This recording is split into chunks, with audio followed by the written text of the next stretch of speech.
आज की इस चर्चा में मैं एक बेहद ही गंभीर और विचलित करने वाली खबर पर बात करने वाला हूं।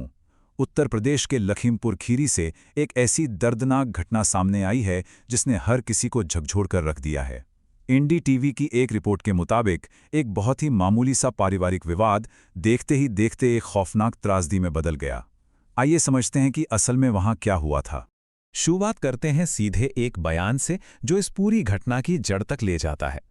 सर्किल ऑफिसर गोला रमेश तिवारी जी का कहना है, यह हत्या पिता और पुत्र के बीच एक मामूली विवाद का परिणाम थी और दोनों ही शराब के नशे में थे।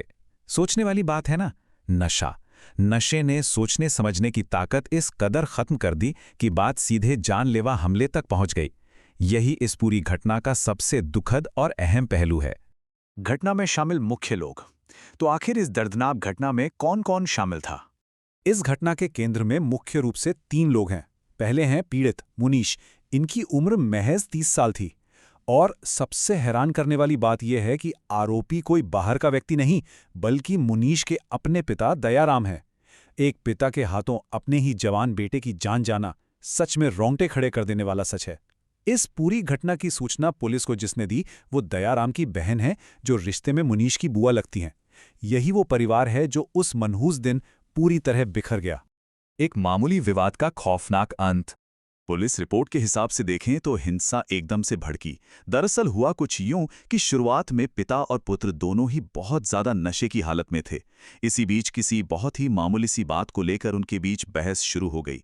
शराब का असर इतना था कि दोनों ही अपना आपा खो बैठे। बात हाथापाई तक आ गई और बताया जा रहा है कि पहले मुनीश ने अपने पिता पर हमला किया। इस हमले से पिता दयाराम इतने ज्यादा क्रोधित हो गए कि उन्होंने पास ही रखा एक धारदार हथियार उठाया और ऐसा जवाबी हमला किया जिसने पल भर में सब कुछ खत्म कर दिया। उस जवाबी हमले का नतीजा ये निकला कि मुनीश की मौके पर ही मौत हो गई। मतलब एक ही झटके में, सिर्फ गुस्से और नशे की वजह से एक इंसान की जान चली गई। घटना को छिपाना और उसका खुलासा। अगर हम उस रविवार के पूरे घटनाक्रम पर नजर डालें तो सुबह के वक्त ये जानलेवा झगड़ा होता है और मुनीश की जान जाती है। फिर दोपहर होते होते दयाराम अपने इस खौफनाक अपराध को छुपाने की कोशिश करता है और बेटे के शव को घर के अंदर ही कहीं छिपा देता है। लेकिन एक छोटे से गांव में ऐसी बातें ज्यादा देर तक छिपती नहीं हैं। धीरे धीरे ग्रामीणों को भनक लगी जाती है कि कुछ तो गड़बड़ है। और फिर रविवार की शाम होते होते दयाराम की बहन को इस पूरी घटना का पता चलता है। वो बिना कोई देरी किए तुरंत भीरा पुलिस को इसकी इत्तला कर देती हैं। पुलिस की कार्रवाई और जांच। सूचना मिलते ही भीरा पुलिस का एक्शन एकदम तेज था। वो फौरन घटनास्थल पर पहुंचे। वहां पहुंचकर उन्होंने सबसे पहले आरोपी पिता दयाराम को गिरफ्तार किया। उसके बाद कानूनी प्रक्रिया के तहत शव को पोस्टमार्टम के लिए अस्पताल भेज दिया गया और आधिकारिक तौर पर हत्या का मामला दर्ज किया गया। कानून ने बहुत तेजी से इस मामले को अपने हाथ में ले लिया है।